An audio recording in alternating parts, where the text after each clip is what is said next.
Welcome to the Thrive podcast with the Shiloh Missionary Baptist Church. How does your faith kind of play into it, or does it play into it?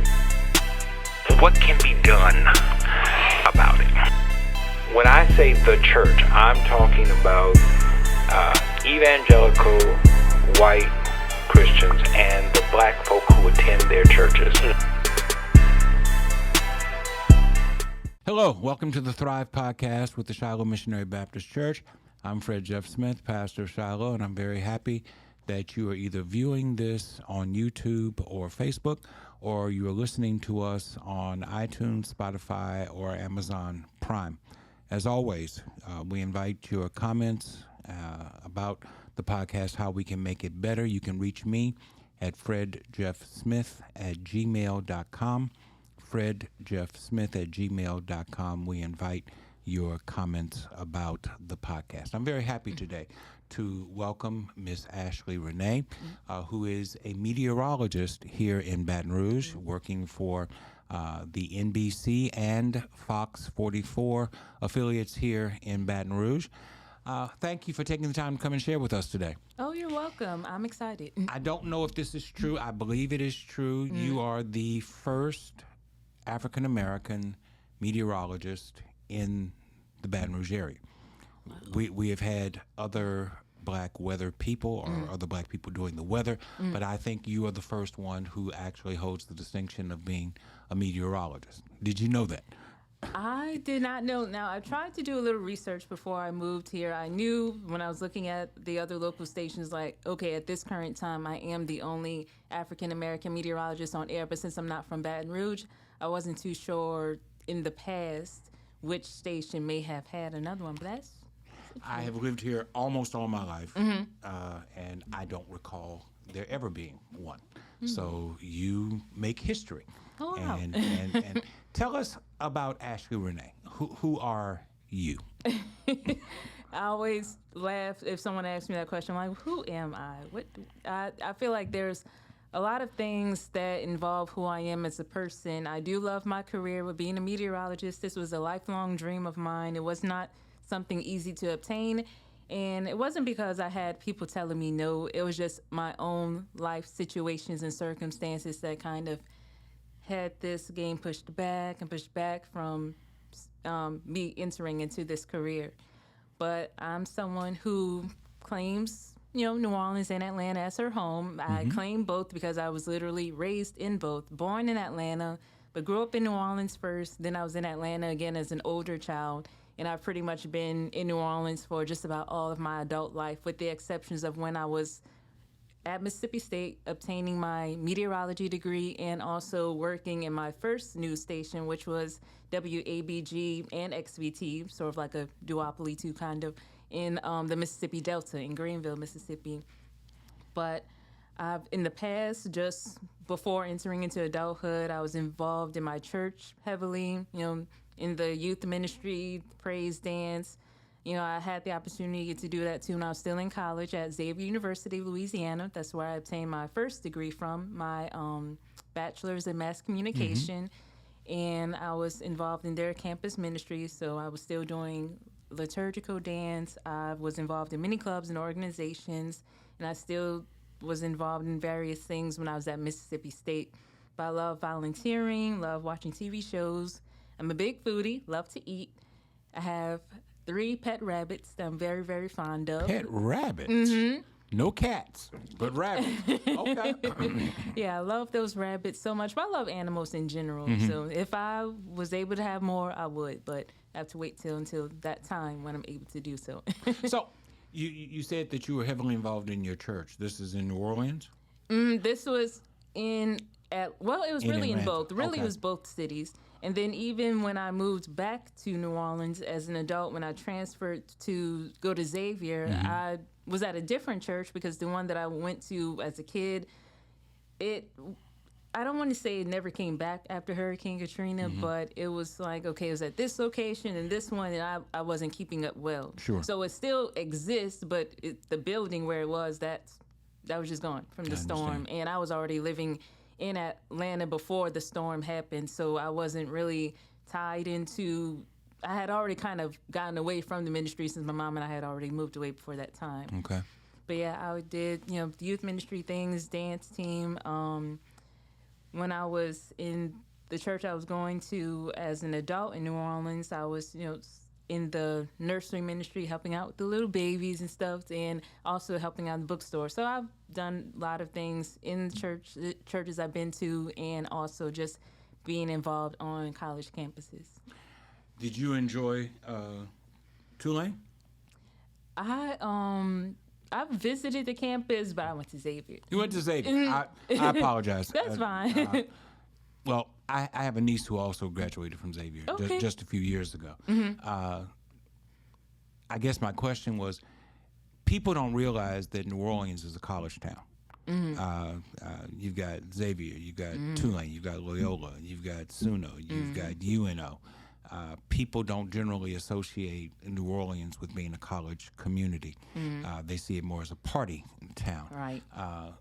So what was it like to be in college in a community that is known more for entertainment and parties? I would say from one, I loved it because I got to be back home. Like I said, I spent my early childhood years up to about 10 years old living in New Orleans. Then I was away in Atlanta for a few years. So although I still visited New Orleans often while I was living out of state, but I enjoyed being at Xavier. I was able to connect with my community because it was a small college, so it didn't feel like you were just a face amongst thousands. Small HBCU, really able to connect with your peers, your classmates, especially because I was in the mass communication department, which we were, one of the smaller departments on campus, because normally people go to Xavier, they're doing bio pre-med, they're doing chem pre-pharm. So I was really able to connect with my classmates and also meet friends. And then when we had the day of service on Martin Luther King Jr. Day on the holiday, you got to connect with the other students at the other private schools around New Orleans. So it was like a day of service, Xavier, Loyola, Tulane, Dillard students all working together to do community service. And I just thought it was beneficial. I mean, it is a party city, but I've never been much of a partier, so I didn't feel out of place. I was able to get involved with the church I was attending. I was very involved on campus, and I felt comfortable. I had a good time there. I never felt like Xavier was the wrong decision for me. I felt like it was where I was meant to be, where I was meant to grow, tried to come out of my shell more, and I enjoyed it. I liked it. So explain to me, like I'm a 5-year-old, what is a meteorologist? You hear the term, but people aren't absolutely sure what a meteorologist is. I imagine that there's a distinction between a person who just reports the weather and a meteorologist. I discovered the other day, in fact, it was Terrence who told me that people here who I thought were meteorologists were not. They reported the weather, but they were not meteorologists. So help me understand, what exactly is a meteorologist? So for one distinction, because sometimes there are stations that have someone reporting the weather, but they're not actually meteorologists because they didn't go to school to get the degree, or they didn't finish their degree yet. So they may have the title more of a forecaster, whereas a meteorologist, you have the degree, you study the physics, the chemistry, the calculus, and just all these hard subjects and topics that you have to study to learn how the atmosphere works. So for someone who's on TV still just working but reporting the weather but doesn't have that degree yet, they're more so a forecaster, weather forecaster. But when they have the degree, then it's like, okay, they're that degreed meteorologist. But again, it's someone that tries to do their best to forecast the weather using the computer models, satellite, radar. You're using all these principles of physics and chemistry to tie things together, why something's happening, why it didn't happen, you thought it would. So it's a very complex science. There are all of these different models now that I hear them reporting on the news. There's the European model, and I guess the other one would be the North American model or something like that. What goes into making one of these models to track storms? And as we're now very much into hurricane season here. What goes into tracking a storm and things of that sort? So pretty much To make one model different from, because sometimes the models vary widely. So yeah, these are the various computer models that we use as a guide when doing these forecasts. And like you said, you may see, something on the GFS that maybe the Euro is different from it, or the NAM model may be different. So we try to use each one to see what could happen. And then if they all have a general consensus of saying the same thing, then it may just be like, okay, the models are coming into better agreement that this should happen at this time, or this system may move this way at this time, later this week. So it's like you're using the computer models as a guide while you're doing your forecasts. So it's one thing, you rely on them, but you don't heavily rely on them, for lack of better terms. It's like still use your judgment too, along with what you're seeing on the computer models to try to put your forecast together. Is judgment affected by experience? If you're in a certain area, for example, when you were in the Delta, are there things that are unique weather-wise to the Delta that might differ if you were in Baton Rouge or New Orleans? So I would say with the Delta being such an open area, of course you had trees, but there was also vast fields, just open fields with hardly any trees. So of course that helps it to be a little bit hotter, and you don't really have that cooling of the shade, for lack of better terms, to help have trees around to help you cool off some. So it's like in the summertime in the Delta, just the 2 years I was there, it was brutal, to me, because again, you have all this open area, just especially when you're out in the fields. Now, if you're more in the city part, like when I was in Greenville, it's like, okay, you have your tree-lined streets, but if you're just driving down Highway 82, Highway 61 between towns, it's just open, just vast, no trees for shade, and that helps you to be a little bit hotter. So it's like you do have your different microclimates that tie into why something happens here but doesn't happen here. Well, is climate change naturally affecting the weather that we have here in Baton Rouge? I'm not going to say that's a tough question, but I've lived here all my life, and it just seems like it's hotter now than it was in the past. Now, that could be my imagination. It could be that as I get older, it just feels different to me, but it seems like it's hotter now than it was.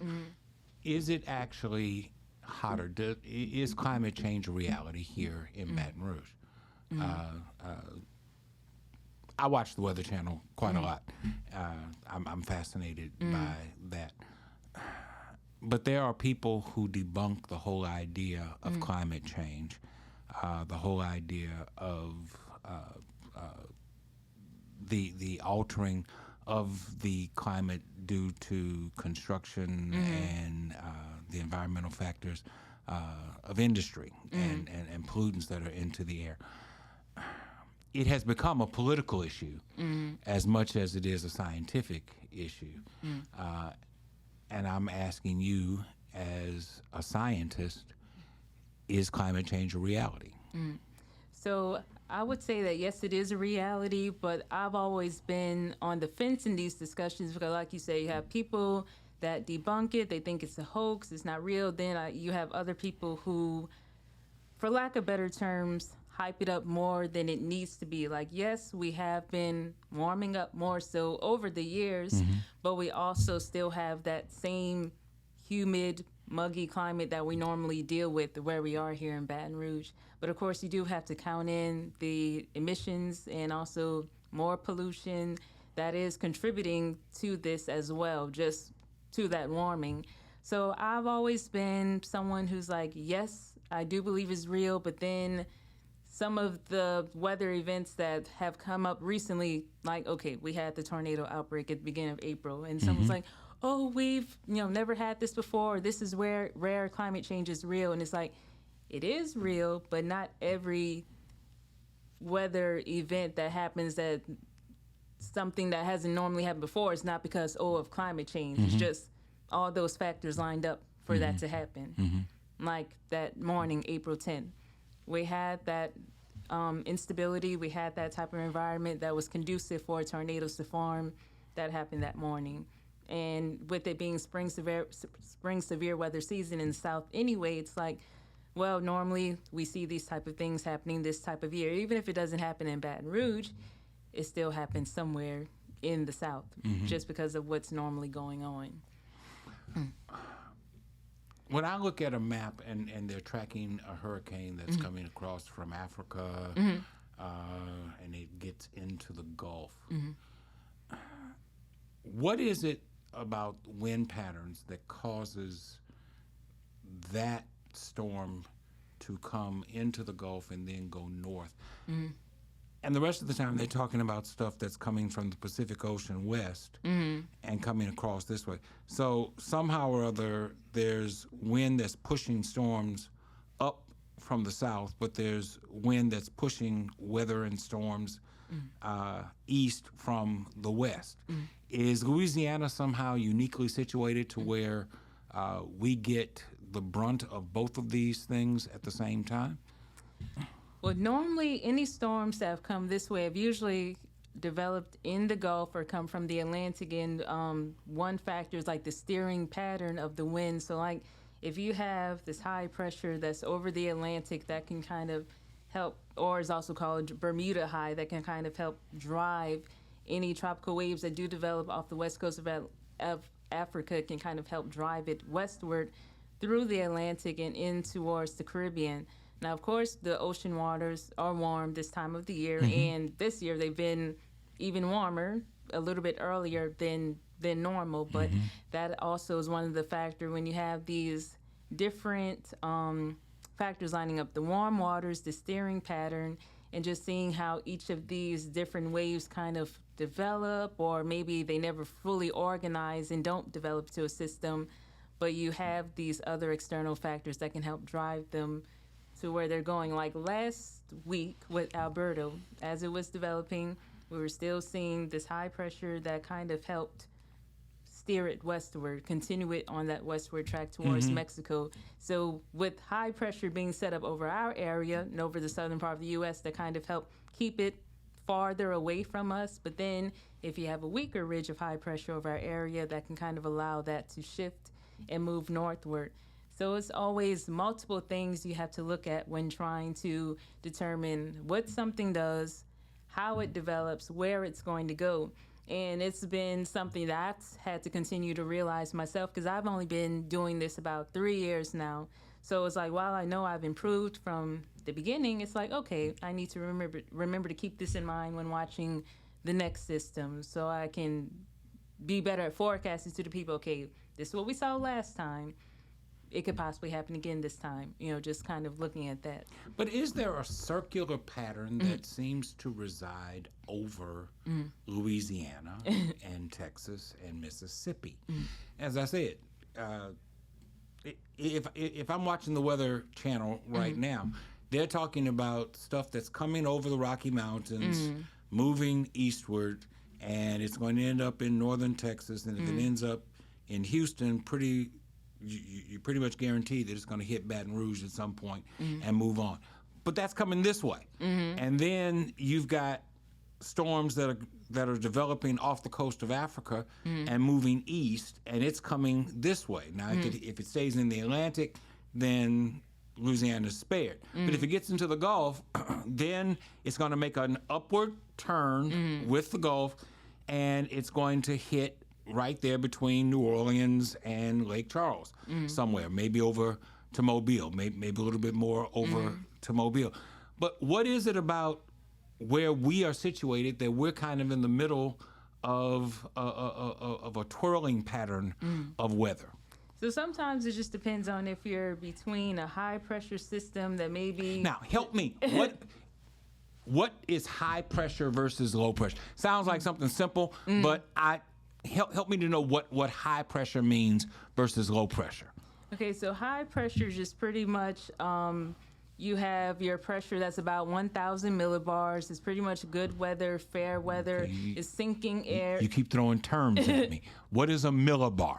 Okay, so millibar is a unit of pressure. Okay. So it's like at the surface, we're at about 1025 millibars. Okay. And then once you keep going farther and farther up into the atmosphere, Okay. well, that's the millibars they're lower because you're going up. So it's like lower pressure. Okay. We're at the surface. We're at higher pressure right now. Okay. So high pressure is pretty much just that, pretty much fair weather. It's talking about sinking air. And then when you have low pressure, you're talking about like rising air. So like if we say low pressure system or an area of low pressure, talking about rising air.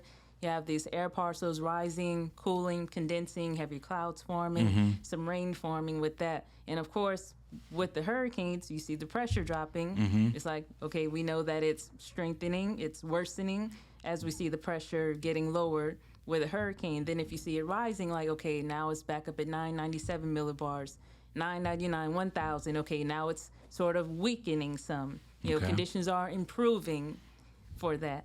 So I hope I didn't make Keep it going. more confusing. No, you're using terms that I'm not entirely familiar with, and I'm assuming most of the people who are watching or listening aren't familiar with it either. So I'm just trying to understand what a millibar is. And so what you're saying is lower pressure tends to generate higher storms. Is that correct? It's lower pressure tends to favor either shower and thunderstorm development, or it can lead to bad weather. So like with hurricanes, again, you see lower millibars, the hurricane is strengthening, it's getting more organized and stronger, so it's not something that you want to see when talking about hurricane, like millibars getting lower. Okay. But then if you see it getting higher, which of course happens once it moves farther on land because it's losing the energy of the water to keep some strength within it, because that land is helping to weaken the strength of the storm until it continues dissipating while it moves farther over land. Okay. I mean, it's a good question you're asking me. I'm like, man, I could have reviewed some more of my notes before. I like stuff like this. I find it interesting. My mother's home is Tucson, Arizona, which sits right in the valley of four mountain ranges. The weather in Tucson gets incredibly hot during the day, but it also gets incredibly cold at night. You would not think that August in Tucson, Arizona could be as cold as it is, but having spent many a night in Tucson in August, it gets kind of cold. What is it that causes it to be so hot in the day and yet so cold at night?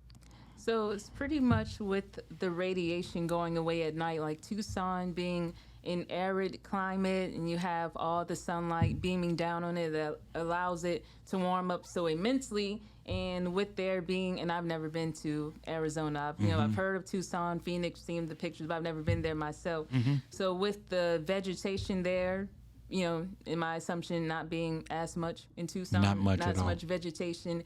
So that sort of helps with the lack of cooling, so to speak. It's like here, if you're waking up, you have some grass, you have the dew that formed on it overnight. That dew eventually evaporates into the atmosphere. That kind of helps moisten up the atmosphere and can kind of cool it a little bit, but you don't really have that in Arizona. And so when the nighttime comes, especially if there's, a clear sky with no clouds present, then the clouds not being there allows for the radiation that reached Earth's surface during the daytime to emit back out into space to cool down as much as it does during the overnight hours.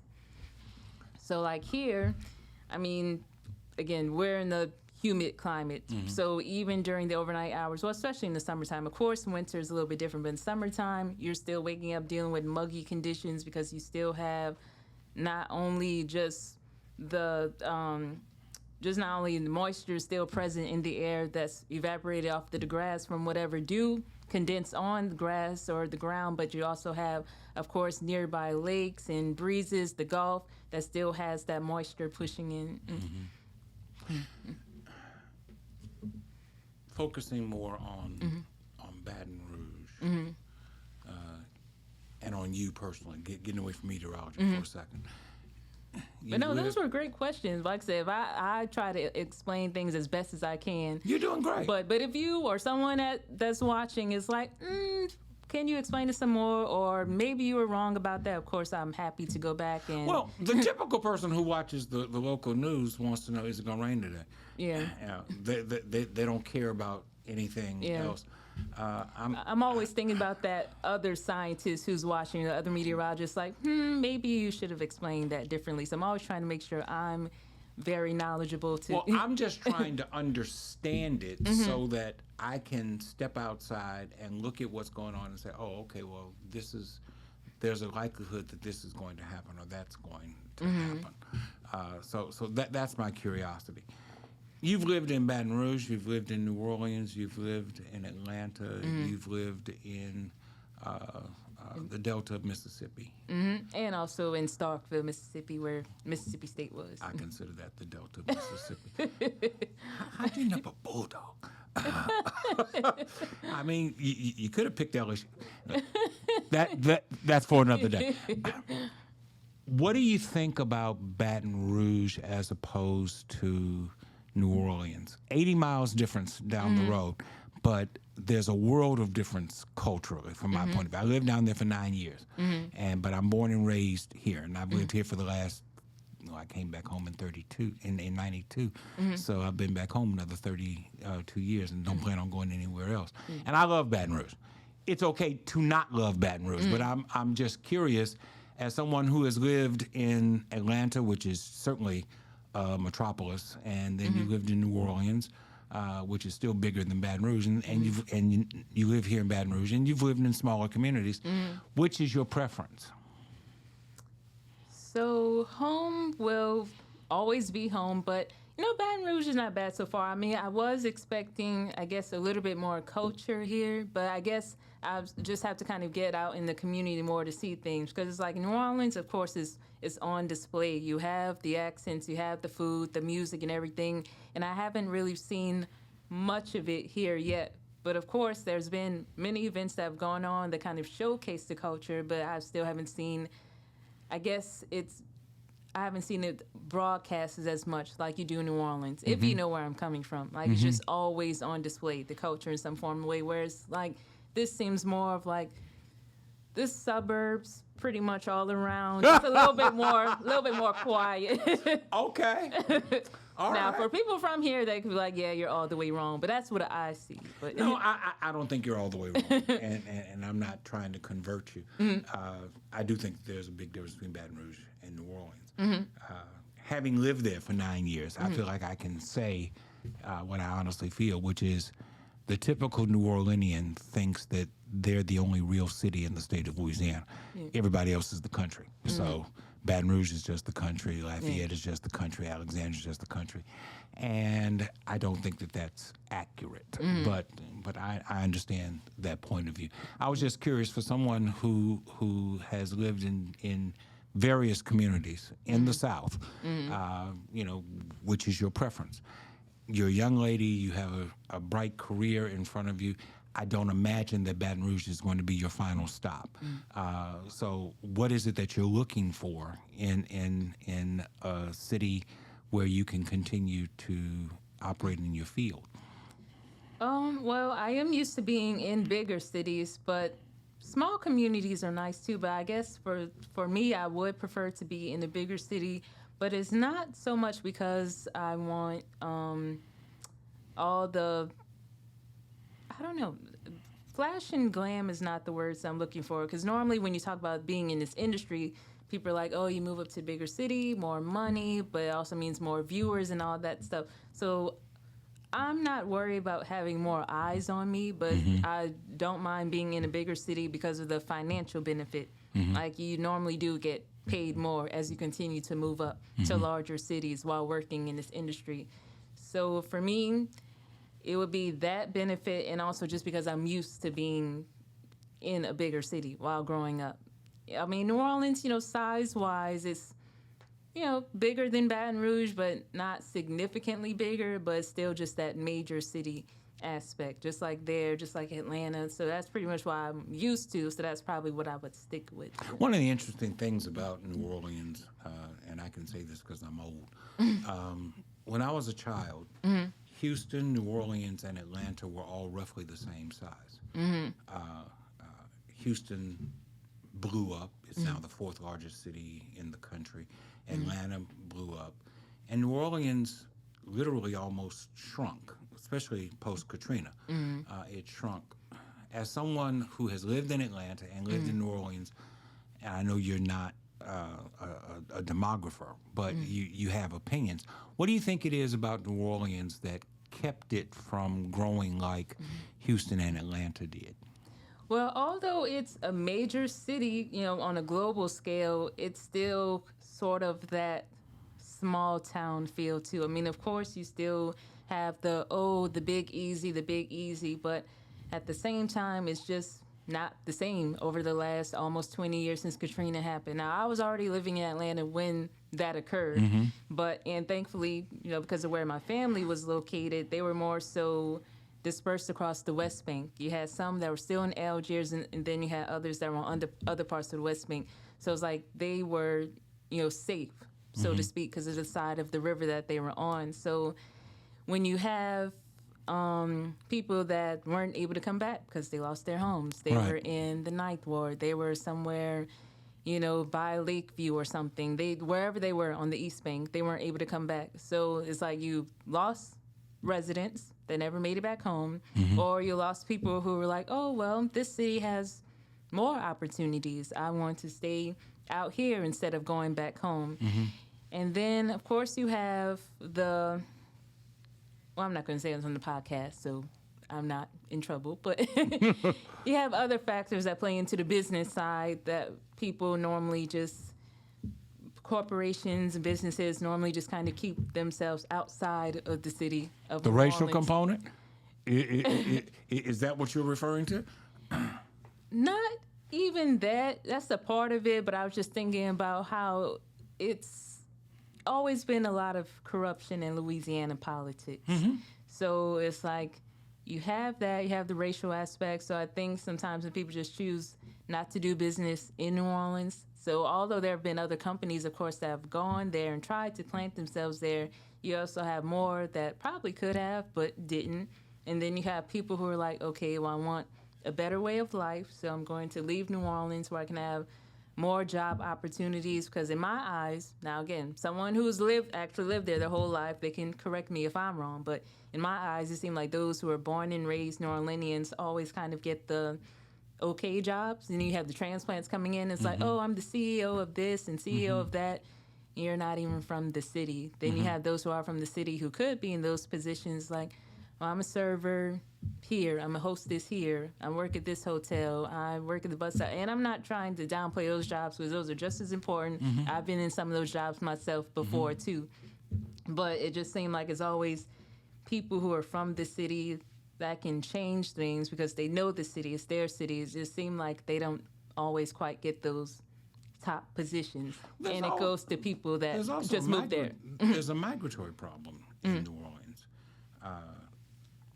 The jobs exist in New Orleans, but people will drive in from St. Tammany, come across the causeway, come into the city, go out to Jefferson Parish, to Metairie and Kenner, and they will work in the city but take their dollars back out into these bedroom communities, and it leaves the city economically impoverished. But as I say that, I know that in Houston there are similar situations, but it has not stopped Houston from growing in the way that it has. And I would imagine that there are similar situations in Atlanta. I'm not as familiar with Atlanta, but I was just curious as to your take as to why New Orleans didn't blow up like these other cities did. Yeah. And like I said, I might have been a little all over my answer, but I think just based on how long I've been on this earth and what I've seen from Katrina till now. I just think one part of it is just you still have lost a good chunk of the natives who are probably growing themselves in other cities, whether it's through businesses, community practices, just have higher jobs. I mean, sometimes when I'm on social media, you can see people who say they're, leaving the city to get a better job elsewhere because maybe they're struggling to get a great job in their own city. You mentioned social media. You work in broadcast media. Do you see social media as a friend or a foe to what you do for a living? Because a lot of people, I have two sons, 29 and 27. I couldn't get them to sit down and watch the 6 o'clock news if their lives depended on it. They get all of their information from their phone or their tablet or their laptop, but they won't sit down and watch the evening news. So what's your position regarding social media? It's here, it's not going anywhere, but do you see it as a help or a hindrance to what you do as a broadcast journalist? So, and this is, I kind of gave a similar answer to 2 other questions as you asked. I'm always someone who can see both sides of things. And it's not like I'm trying to see the good in both sides. I normally just can. So I see it as a help and also a hindrance. I see it as a help because, number one, a lot of people these days, especially, in my age range, if you're just early 30s, under 40, whatever, most people are just looking online, going on about their day. They're not sitting down to tune into the news. And if you're with how the economy is these days, people working multiple jobs, it's like, yes, I'm still at work. You might be at work, going to work when the morning news is coming on. You may be going to your next job when the evening news is coming on. So I just need something quick, straight to the point, and that's that. But it's a help because, again, you have people who post a lot on social media, and I'm talking about people in this field like me. It's like, oh, here's a look at what's going on in your forecast. Here's a 1-minute news update. This happened here. This person was shot here. So I think it's a help in that aspect when you have people who are in the who are in the industry trying to keep the people informed. But then you have people who aren't in the industry, and some do a good job still giving accurate information out. But then you have other ones who may spin things, just to draw more clicks and more views. And it's like, oh, wait, no, that's not accurate. Like, even now, it's still the beginning of hurricane season. And you've seen, some people who call themselves weather enthusiasts, and some use the same models that we use, but they may have their own graphics that they set up to try to describe what they're seeing, and they may overhype something. They may say, oh, this storm is going to develop on this date at this time. Then you have all these shares across social media. It's like, no, that's not happening. It doesn't work like that. It's like, number one, this is prediction science.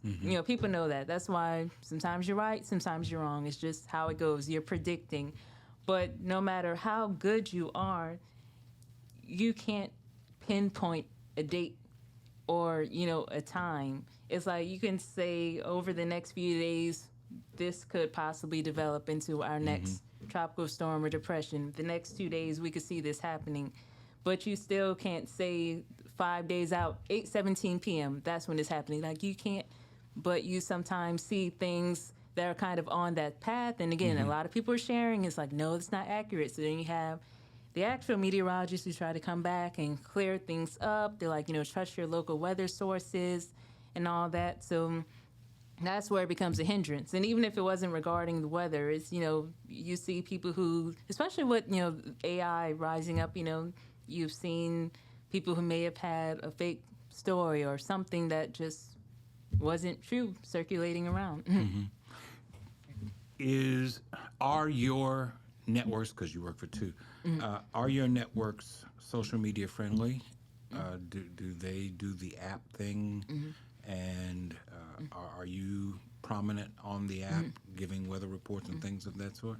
So we do have our weather app, and I do post, each one of us, when we're on our shift, we have our forecast that's posted to our weather page, and you will also see that on the app too. But then I also post, we all take turns posting on social media. Now we just, post from our own weather pages that we have. Like, I have one on Twitter and Facebook. That's my weather page. It's not tied to the station, but I've used it here so far, and I used it when I was still at the Delta News. So I do try to post daily as best as I can, like, oh, today it's going to be this temperature.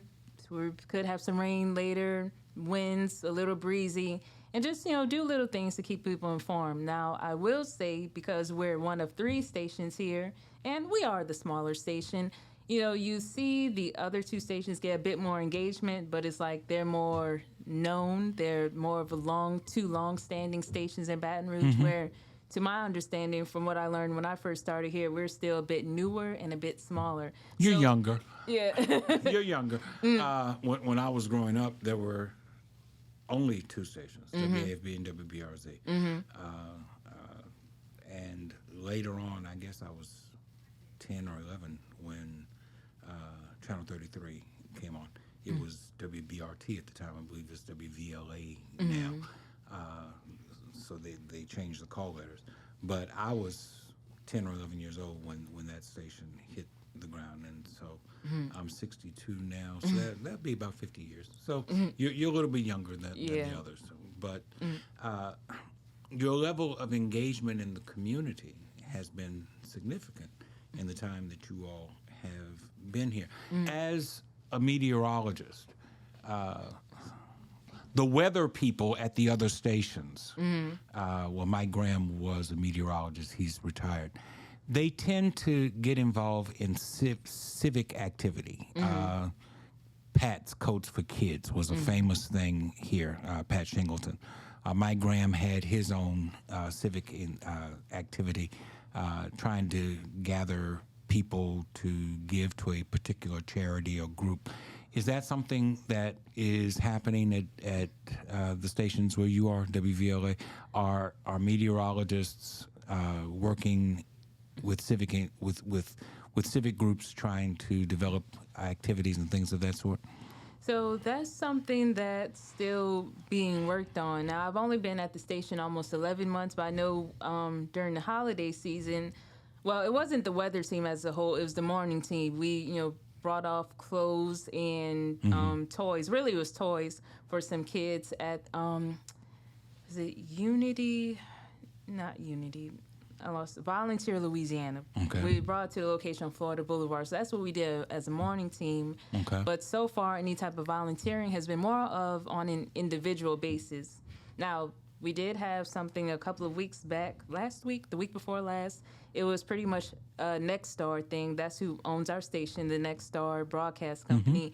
And it was like a Founders Week thing, just honoring Next Star. So different stations around the country under that company did different volunteer acts. So we did go to St. Vincent de Paul about a couple weeks ago, but it was still as a station, serving food to people who needed it, homeless people, right, in the middle of the day. So that was nice to do, but that was still as a station thing. But as a singular weather team, that's something that we could do. Like, again, any volunteering that we've done has pretty much been either with the station or on our own, but not just like a singular, the weather team is doing this.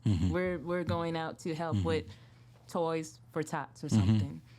But I did go to, and again, this was on an individual basis, I went to a spring break camp recently and a summer camp with the East Baton Rouge Council on Aging. First time, did a weather presentation. Second time, read a book about hurricanes to kids. Okay. Okay. Tasha Amon runs Council on Aging. Good friend of ours. You work at a station that is not exclusively African American, but is heavily African American. Your news anchors are African American. Your news director is African American. He's been a guest. He sat where you sat a few months back, where you're sitting now.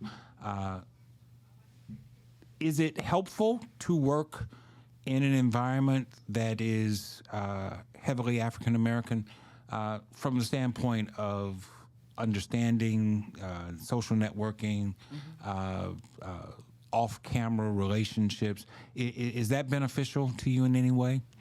I would say it is, because it just feels like you're all accomplished. You had a few weeks back, we had one of the schools come in and tour the station and the studio, and it was a grandmother. She was like, he's on air too. She's on air too. She was like, I've never seen this many of us on air. Yes. And she might be a watcher of AFB or BRZ more so than us. So that was, kind of a shock to her. But I'm like, yeah, we're all on air. So it's like, on one hand, it's good because it's like you feel like you made it. We're actually in these top positions. I'm a meteorologist, which, is still even a rare thing for a black woman to say that she's a meteorologist. And you reminded me. You're the only. Yes. The only one here in the city at this time. But then, and this is just a personal thing, sometimes it feels like more pressure too, because again, meteorology is a tough science. Of course, you have some people that sail through it, but it's heavily involved with calculus, physics, chemistry, and all these principles that add up. So it's like each morning when I'm on air trying to give the forecast, it's like I'm trying to do the best that I can each and every morning, but it's like sometimes you may have your days where you're like, did I explain that well? Did I reach the viewers, or was it kind of like, okay, you said this, but why is it happening? And can I explain it well to tie in all of why it's happening? Like even earlier in the podcast when you were asking a couple of questions about climate change and what's steering the hurricanes, it's like I said based on what I know, but there was still this thought in the back of my head, like, did I explain that right? Because again, I'm always thinking of not so much the average Joe who doesn't know a thing about weather. I'm always thinking about there's one person who's still just like me. They may have studied the same things I'm studying, and I'm just trying to make sure I'm always on it, always knowledgeable of everything that's involving meteorology. So when someone asks me something, I'm like, yes, that's definitely that. Now, of course, there's still going to be other things that you can learn and find out, especially as you keep growing and learning in this industry. But I don't want to count myself out as a black woman and think, oh, if I'm not doing a good job this morning, it's because she's just doesn't seem as smart as this white male. Because we're, sometimes it's still that stigma, although I don't personally believe in it, but still sometimes a stigma, sometimes like, oh, this white male, well, of course he's this because, you just assume that he's always smart. Then for me, it's like, she might have had some help along the way, or not that smart, or diversity higher, whatever. Sometimes I have those little thoughts, but I know I'm qualified to, I'm capable to, and I just try to work as best as I can to prove myself each day that, yes, you belong here, you can do it, and, not have those self-doubts. Because like I said, even now I'm still like, did I answer his question the correct way? Thinking about earlier in the podcast when we were talking about how the storms are steered and things. So, long-winded answer short. No. Yes and no. You're doing fine. Trust me. I don't want yes or no answer. Doesn't sit well for a podcast. Yes, no. We've had that. Doesn't work too well. Have you had the opportunity to do any national work? Most of your work has been local, I would imagine. Have you had the opportunity to do national work, or is national work something to which you aspire? As a kid, I did used to want to be on the Weather Channel, and as I had the opportunity to intern with WDSU in Fox 8 when I was still at Xavier. Well, I was at WDSU twice while I was at Xavier interning in Fox 8 the summer that I graduated. So being on the local level just kind of made me realize I don't want to be national. Now, I don't want to count out any divine plans if God's like, no, keep moving on up. But for me, still being the shy, reserved person that I am, it's like I don't care for, the national level. It's like, yes, way more money. That's always great. But then it's still more pressure, especially if you're in like top cities or the network level, Weather Channel, or if you're at, CBS New York or something. So it's, of course, more pressure being at that higher level. The only reason why I consider it is just earning more money. But besides that, I like trying to be small, engaged in the community, just have that, I guess more of a connected feel. I just feel like I wouldn't feel that way if I was that higher up, working in those larger markets. You said earlier that you've loved weather since you were a youngster. What is it that drew you to weather? My Well, sister went to school to be Barbara Walters. She watched the interviews and things like that. Turned out to be a lawyer, but she started off in broadcast journalism. What is it that you were watching or paying attention to or reading that said, that's what I want to do? Well, my earliest memory of wanting to be a meteorologist when I was 6 years old, so probably just watching the Weather Channel or maybe some section in one of my kids' books talked about weather, and I was like, okay, that's what I'm interested in. So for me, I always say I had the interest since I was 6 years old, but my mom, according to her, I was 2 years old pointing to the TV, like I guess saw a reporter standing up like, I guess trying to say, I want to do that. So she says 2, I said 6. But just pretty much watching the Weather Channel and then having different kid books, science activities, and I guess having each little thing tying together, because although meteorology, you're studying the calculus, physics, trigonometry, chemistry, and all that stuff, geography also plays a big part, because obviously you got to know where you are, what you're pointing to, where something coming from and going to. So my mom also had little world maps, like place maps I used to look at, and geography books. So I guess all those things kind of intertwined, and once I was watching the Weather Channel, then got a little older, had some tropical storms moving through New Orleans. Again, I was already gone before Katrina happened, but I guess that just kind of piqued my interest. Like, okay, I see them talking about this. I see them, standing outside describing what's going on. I want to learn more about what this is and how this works. Are you an only child? Do you have siblings? I am an only child. You're an only child. I have 2 younger half-siblings, but I didn't grow up with them, so pretty much only child. Okay, so do you think being an only child had anything to do with your watching the Weather Channel and becoming fascinated by what you saw on television? I don't know. I don't think it played a part, but like I said, I was always a child that was I loved learning, loved reading. To my memory, like I said, it had to have been just watching the Weather Channel and the local news stations that got me interested in wanting to do what they did. But there was probably something else I was reading and looking at too, like if I was looking through my geography book or the little maps my mom had for me that just kind of helped pique my interest in learning about geography too, in addition to wanting to learn about weather.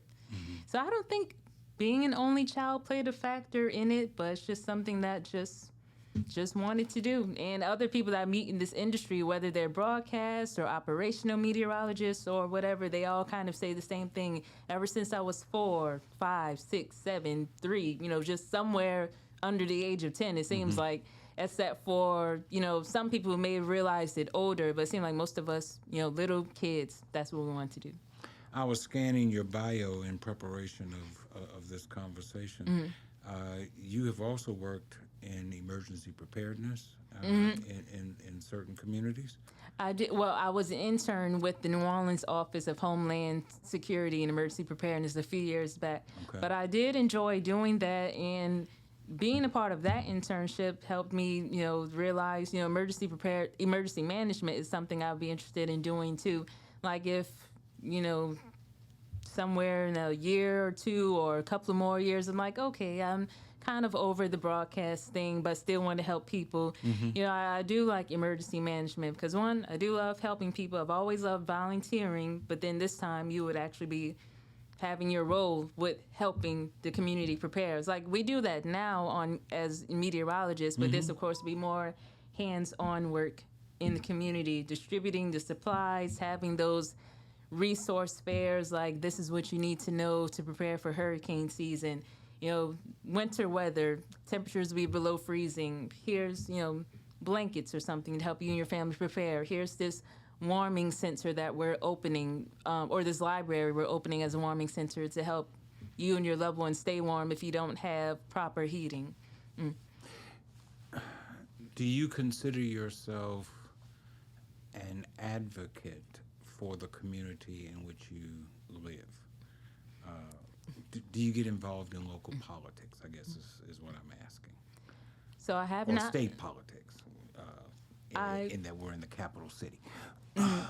So I haven't done that yet since I've been here, and it's funny that you asked that question because I've actually had the thought to myself a couple of weeks ago, just wondering if I've connected yet with this community. Like when I was in the Delta, I was told a few years before I started there were 2 stations, different company took over, merged the 2 stations into one. So it's like people were in the Mississippi Delta, they had no choice but to watch the Delta News. So while I was there, it's like everyone knew me and they saw me every morning. I did have to report sometimes, so I was getting out in the community and meeting people if I had to report. So I did feel like I was very involved. But since I've been here, like I said, I volunteered a couple of times, but not much. Sometimes your schedule doesn't allow it, or you're just tired. But then with us being the smaller station and not as high of a viewership as, BRZ or AFB, sometimes it feels like I haven't really connected yet. Because even when I, do weather posts on social media, most of the commenters or likes still come from people who saw me at my previous station, and it may be about 2 or 3 people that I've noticed from here. So it's like I should delve into volunteering more just to try to connect with the community so I can really feel like I'm a part of it, because I somehow feel like I'm still haven't quite connected yet. Again, I've met some people since I've been here, but not too many. So for me, I think my first step would be just doing a little bit more volunteering. Then if I try to do something political, well, one, I wouldn't be able to because I'm on air, but then it would have to be if I stepped out of the broadcast role and then try to volunteer with someone who's in politics, like if you were talking about canvassing or something. Well, you can be a community advocate for any number of things without necessarily getting involved in elections for offices. Homelessness, shelters, feeding the hungry, United Way, Food Bank. There are any number of groups out there that you all could advocate for or latch on to, associate yourselves with that could be beneficial to the community.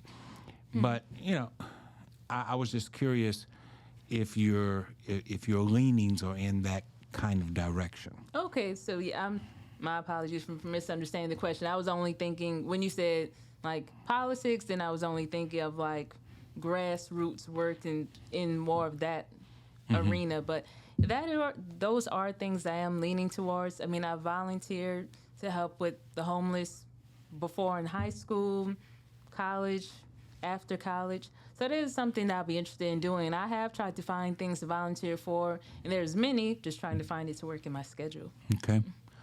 You have mentioned several times that you have worked in your church and that you are a person of faith. Can you share with us, this is a church podcast, can you share with us what impact your faith has had on your development, your career, and how do you see your faith playing a role in your future?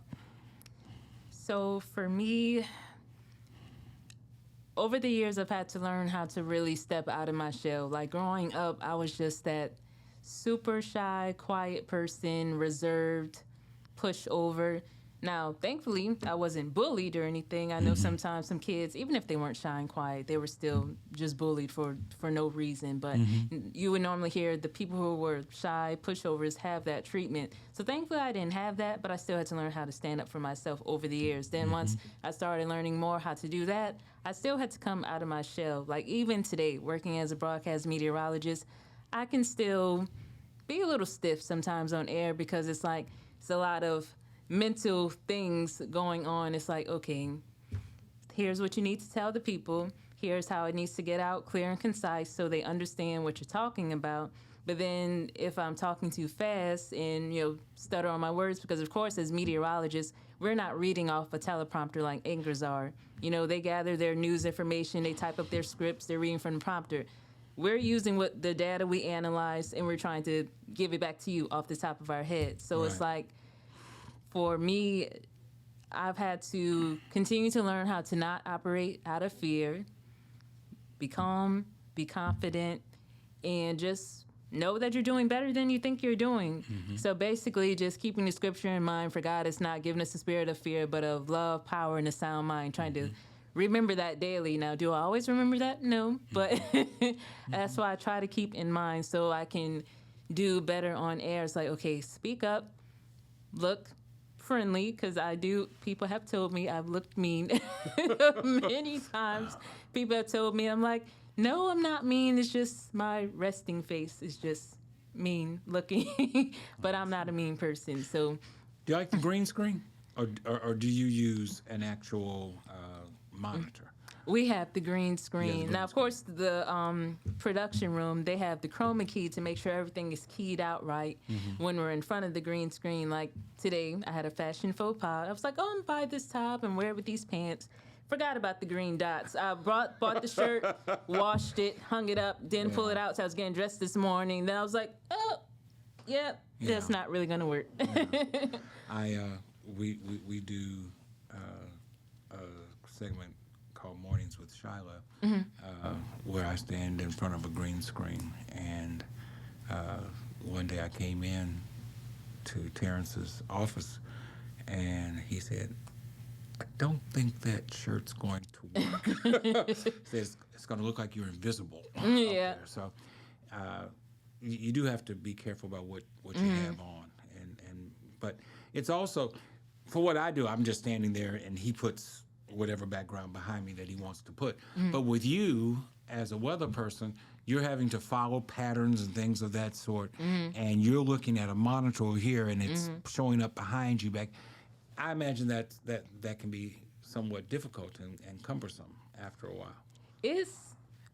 Well, for me, it's like the more you practice, the better you get at it. Like when I was at Mississippi State, we had our practicum classes. Keep bringing up the Bulldogs. I loved being a bulldog.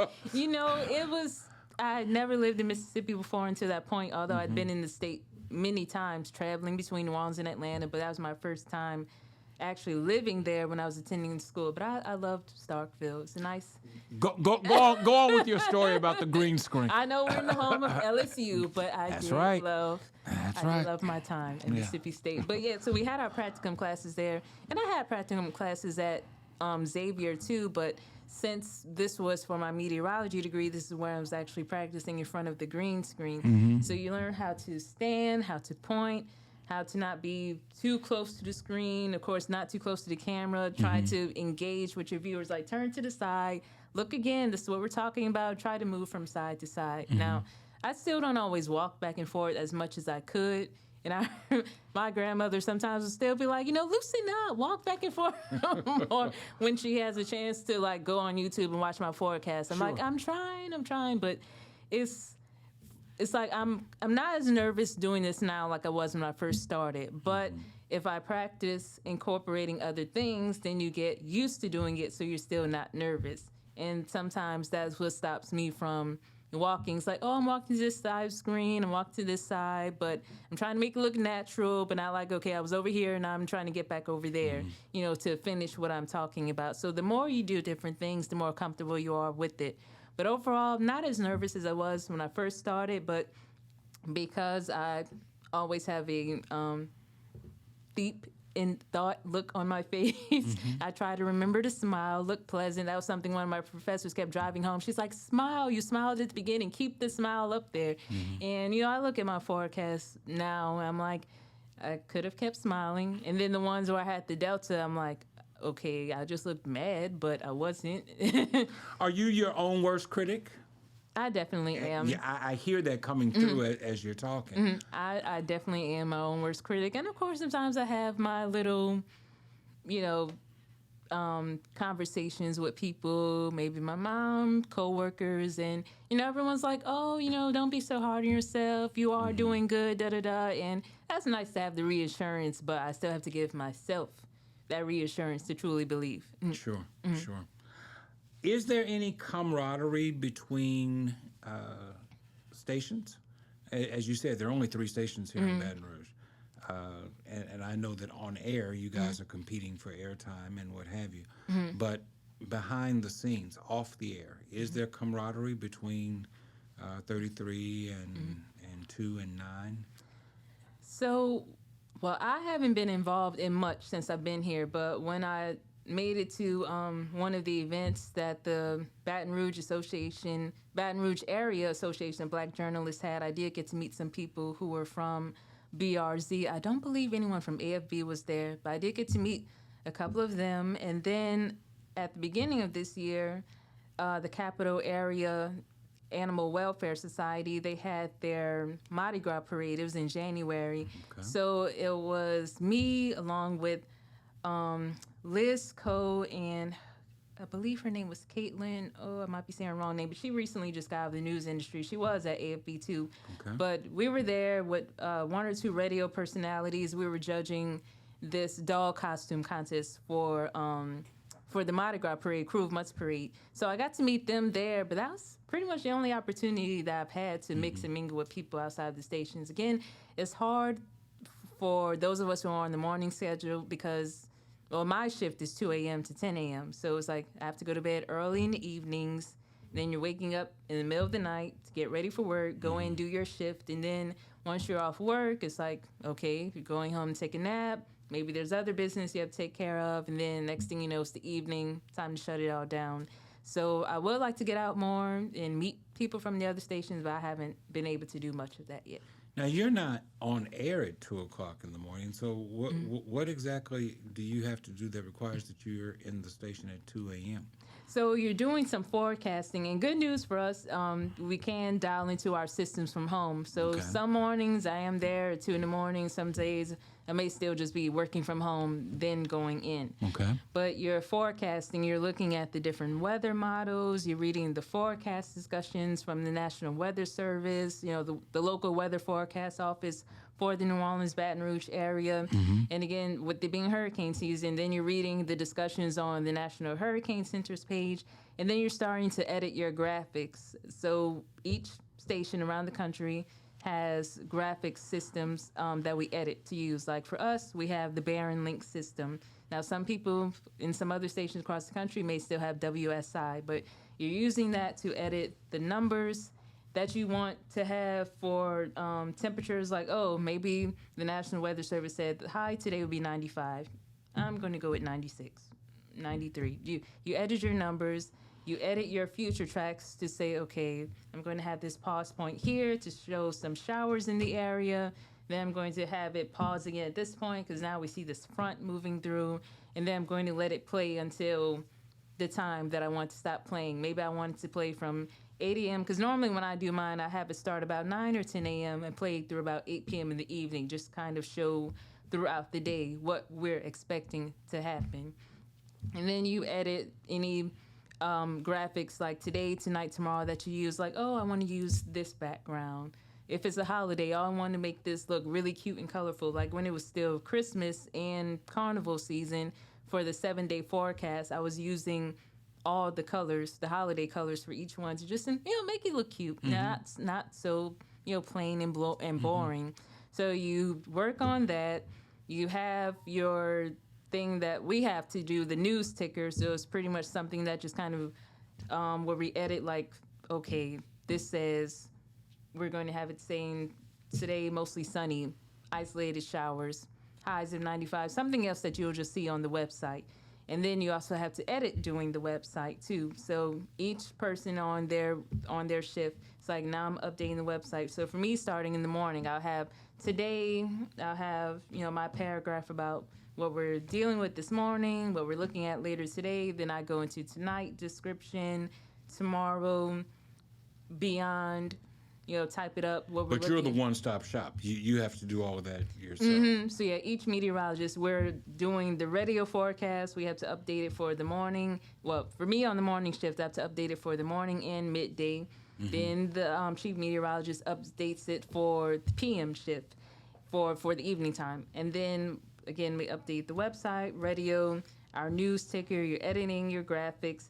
Then right before the show starts, we're recording our morning cut-ins, which is pretty much what you'll see in the middle of the morning, like, oh, here's a 30-second weather hit of me talking that I recorded before we started doing our shows. Okay. Then in the midday, here's a brief news cut-in. They have about a couple of minutes talking about news stories. I come on, close it out with my quick forecast, showing the 7-day, talking about. So it's a lot of different things that you do. And then with me being the morning meteorologist at my station, I have Furry Friends Fridays, which I love doing because I love animals. So on Thursdays, I normally have someone come in. We record a segment. We play it back during the morning shows. It's twice in our NBC show, once on Fox.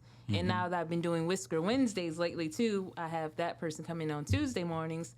We play that segment back Wednesday mornings. Now, what is Whisker Wednesdays? So we have Cat Haven come out every week talking about a different cat looking for their home, and just a couple of minutes chatting about the cat, what it likes to do, if it does well with other cats, if it does well with kids, the adoption fee, if it's been microchipped and all that stuff, and if they have events coming up. And that's the same thing we do with Furry Friends when I have different shelters and rescues coming out. Okay. You could do done without the cats.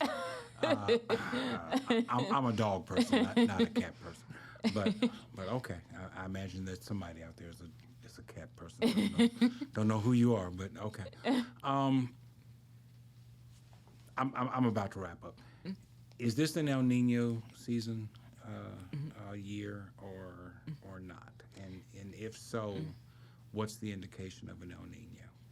So we're transitioning more into a La Nina cycle. So this is one of the factors. Distinguish between El Nino and La Nina. Okay, so for hurricane season, we're in the La Nina phase right now, and that's more favorable for Atlantic storm activity.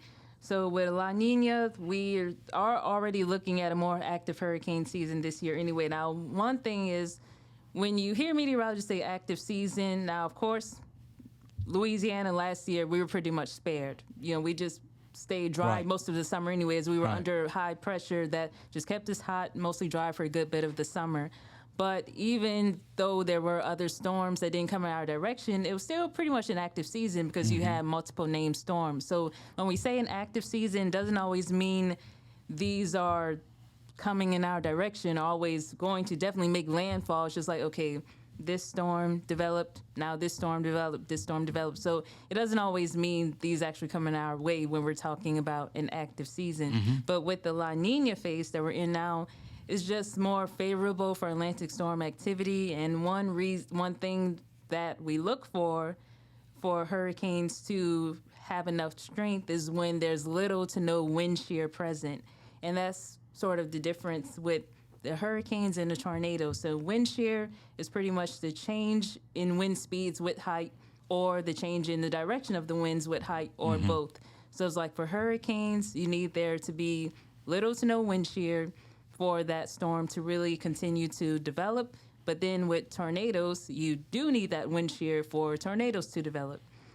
So for us being in the La Nina phase, that's one factor that has us in a more, one thing while we're looking at a more active season. So we've tried to not be all over the place. No, with it. I appreciate the distinction.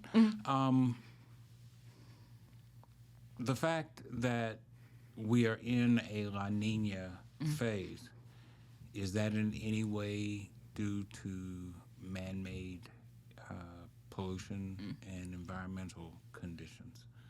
So, or is this just a natural occurrence? Some years we're El Nino, some years we're La Nina. it is a natural occurrence. So you have your different phases, different climatological phases that we go through. So it's more of a natural thing than man-made. Last two questions. I'm nervous. Feel like I'm on the hot seat. Like I said, you got my brain going. I review this information all the time, but it's like, okay, try to explain it back. You're doing great, and these last two don't require any scientific knowledge at all. You're a young lady. You're growing in your career. You've lived in Baton Rouge now for 11 months. I usually ask people, is this a place where you want to stay? I feel like there is a huge brain drain in Baton Rouge. Kids grow up here, they get educated here at LSU or Southern or BRCC, but then they go off to other places, to Houston, to Dallas, to Nashville, to Atlanta, but they don't stay here. So as a young person who's building a career, and Baton Rouge is a stop along the way. Is this a place that you could see yourself planting your flag in the future? I might, not only because it's not my home, but I wouldn't say that I'm in a rush out of here anyway. So for many people who are in this industry, you're under a contract with your station. Sometimes the length depends on who you're with. So we have, mostly in the industry, is 2-year contracts, and that's what I have now. Now, if I'm still liking where I am at the station and here in Baton Rouge, and if they, of course, want to keep me, then I could see myself renewing to stay 2 more years. But past that, not sure. I mean, like I said, New Orleans will always be home for me. Yes, my life was split between New Orleans and Atlanta, but that will always be my main home. But if I did choose to keep moving up a little bit more so, then I would probably leave Baton Rouge. Okay. When I have It's not definite yet. Is what I'm saying. It's okay. It's a matter of personal preference. A lot of people who I have here, and I talk about them living here, I phrase the question regarding their children. You've chosen to live here. Would you like to see your children grow up in Baton Rouge? And I'm disappointed more times than I can tell you by their response, because there's a significant number that do not want to see their children stay here. And it says to me that we have a lot of work left to do to make Baton Rouge the quality city that I believe it can and must be. The other question has to do with you looking at that camera and telling our viewers and our listeners why they should tune in to Fox 44 and WVLA as opposed to WAFB and WBRZ. I usually ask this question to politicians, and I say, tell them why they should vote for you, but you're not running for office, so tell them why they should watch Fox 44 and WVLA as opposed to WAFB and WBRZ.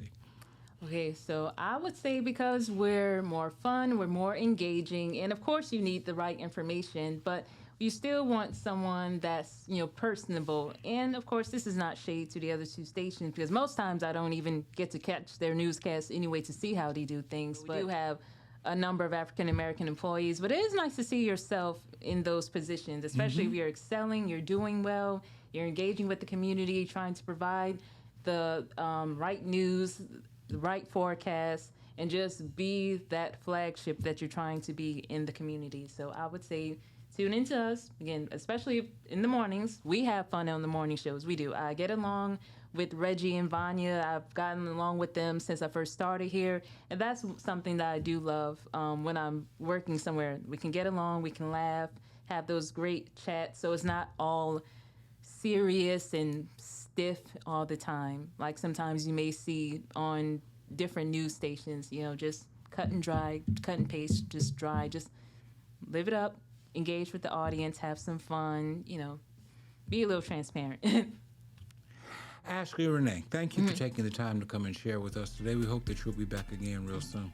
I hope I am too. And, I've enjoyed being here. Thank you so much. This is my first time being on anyone's podcast. So I was like, what would they even want me to talk about? What can I say? I wanted to know more about you. and I appreciate you taking the time to share with us. Thank you for viewing. Thank you for listening. We'll be back again next time.